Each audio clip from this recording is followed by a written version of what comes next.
pagdiriwang ng buwan ng kalutong Pilipino, ginugunita natin ang ating mga kusina bilang santuaryo ng ating kasaysayan, ng ating kultura at pagkatao bilang Pilipino.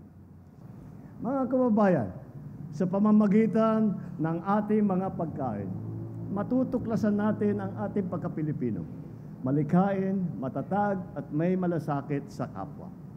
Ating ipagdiwang ang pagkaing Pilipino.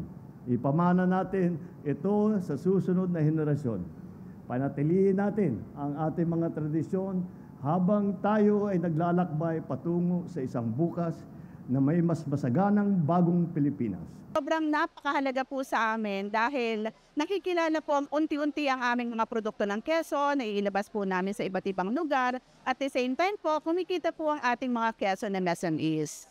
Inaanyayahan ko po ang bawat Pilipino, ang bawat MSME, saan-saan mang sulok ng mundo na palakasin po natin ang produktong Pinoy para po sa ating ikagaganda, hindi lang ng ating lalawigan, kundi buong bansa para po matulungan natin ang lahat ng Pilipino.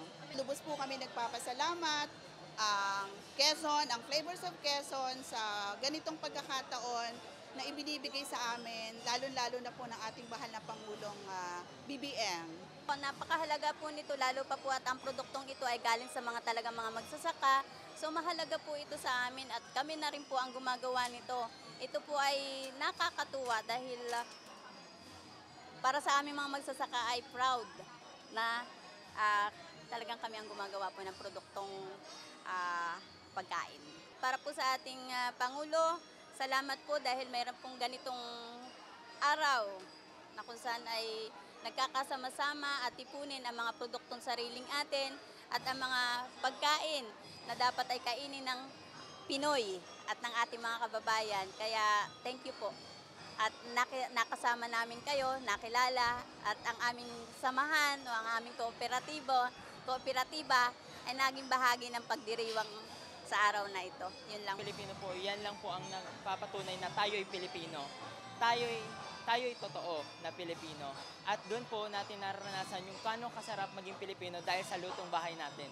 Maraming salamat po sa ating Pangulo na si BBM at sa pagsuporta po sa Filipino food, health, and sa produkto ng Pilipino at lutong bahay ng Pilipino. Very important na tinatangkilik natin yung mga lutong Pinoy since it's our products naman kasi and it helps our local economy to improve the lives of the Filipino people din. Pag sinusuportahan natin ang mga produkto natin, ang mga local Filipino dishes. We are very much thankful nga po for this event kasi we were able to showcase nga yung different local delicacies dito sa ating bansa, sa Pilipinas. And we are very much grateful na naimbitahan kami sa event na ito. Mr. President, thank you very much po for coming here in Lucena City, Quezon. We are very much grateful po na nandito po kayo para suportahan ang lokal na turismo ng Quezon at syempre ng buong bansa natin. Tutuwa po kami na kasi may mga ginagawa tayong steps para ma-improve ang local tourism natin and agriculture.